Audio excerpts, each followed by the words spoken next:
Sa lagay nito guys, ayan mangyak-ngyak ng si Papa Jap sa mga kwento ni Daddy Frankie at saka ni Chris Vlog as content creator and charity vlogger. I-share ko sa inyo ang isa sa pinaka-inspiring na event na naatinan ko this year. Ayan, umatid pala tayo sa birthday celebration ni Daddy Frankie, pero bago pa man lahat, ayan, may kwento muna tayo. So medyo malaylay yung biyahe natin papunta sa venue. Kaya bago pa man din niya magsimula ang celebration, ayan, nag-lunch muna tayo kila Daddy Frankie. Grabe, sobrang warm ang pagtanggap sa amin.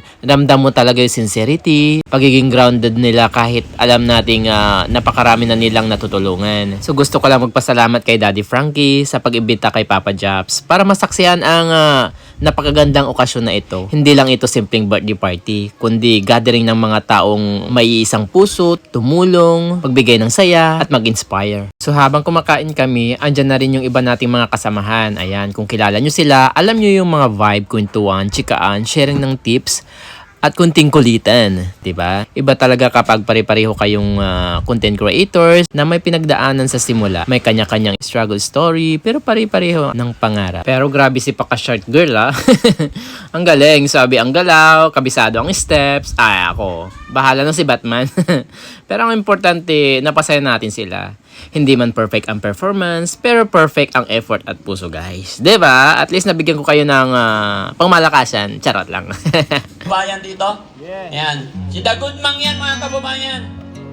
Isang message lang ni Daddy Frankie. 15 hours from Mindoro pumunta dito. Kaya palakpakan naman natin. Yan. Isang charity vlogger yan. Visit nyo rin yung kanyang channel, no? At syempre, kaya Chris Vlog, nandyan na ba? Kaya ng aking sinabi, maliit o malaki ang channel. Welcome po kay Daddy Frankie. Sa after namin guys, ay nagkasunod-sunod na yung mga performers. Guys, grabe ang gagaling nila. As in, pang malakasan ng mga performance ng mga kaibigan natin.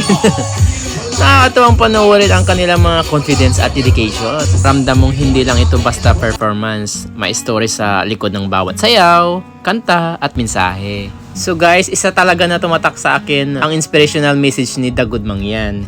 Nagaling pa ng Mindoro, grabe, imagine, 15 hours, bumiyahe pa siya dito para lang makasama at magbahagi ng inspirasyon. Doon mo makikita kung gaano kalalim ang samahan ng community na ito. At syempre, hindi rin mawawala ang mensahe ni Chris Vlog, from start to top as charity vlogger. Kwento niya kung paano sila nagsimula, paano nila hinarap ang mga bashers, struggles, financial challenges, at kung paano sila nagtiwala sa proseso at saka sa itaas. Habang nagsasalita siya, hindi ko mapigilang maiyak. Grabe guys. Kasi totoo naman, naalala ko rin kung saan tayo nagsimula. Yung mga panahong kunti pa lang yung mga nanonood, halos walang views. Pero tuloy pa rin kasi may pangarap. Kasi may purpose. Dito mo marirealize na bawat content creator may kanya-kanyang story. May kanya-kanyang pain, may kanya-kanyang dahilan kung bakit sila nagsimula. Hindi mo alam kung ano ang pinagdadaanan ng tao sa likod ng camera, guys. Totoo to. Maliit man o malaki ang platform mo, ang importante, nakakapagbigay ka ng entertainment, inspiration, at kunting saya sa mga followers at taga-subaybay mo. Alam naman natin kung gaano kahirap magsimula. Alam namin ang feeling ng pagdududa, pero alam din namin na ikaw na nanonood ngayon. Ikaw. Isa ka sa mga dahilan kung bakit tuloy-tuloy lang kami. Kaya kung napasaya ka namin kahit sandali, sapat na yun para magpatuloy. After ng mga messages at performances, guys, syempre, kainan na.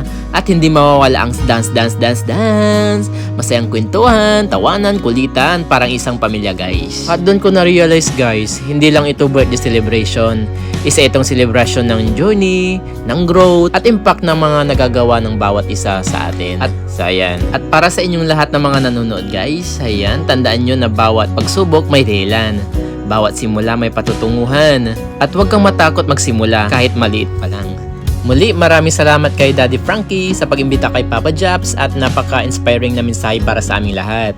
Ayan. At syempre sa Team Daddy Frankie, maraming salamat sa pag-asikaso sa aming lahat.